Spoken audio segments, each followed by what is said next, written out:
ખાનપુર અને સંતરામપુર તાલુકામાં વરસાદ વરસ્યો છે। ગ્રામ્ય વિસ્તારોમાં માવઠાથી ખેડૂતોમાં ચિંતા વ્યાપી છે। વરસાદના કારણે વાતાવરણમાં ઠંડક પ્રસરી છે।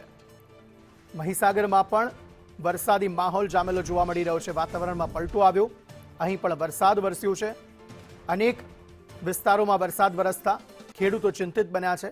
જો કે આ વરસાદને કારણે ભર ઉનાળે વાતાવરણમાં ઠંડક જરૂર પ્રસરી છે અને હજુ પણ કાળા ડિબાંગ વાદળો જે છે તે અહીં અલગ અલગ વિસ્તારોમાં ઘેરાયેલા જોવા મળી રહ્યા છે કે જ્યાં વધુ વરસાદ, કમોસમી વરસાદ જે છે તે વરસી શકે તેવી શક્યતાઓ વ્યક્ત કરવામાં આવી રહી છે।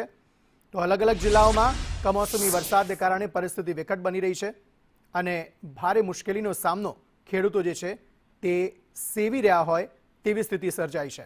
જે ઊભો પાક છે તેને તકલીફ થઈ શકે છે। તો આ તરફ અરવલ્લી જિલ્લામાં પણ વહેલી સવારથી જ વરસાદી માહોલ જામ્યો છે।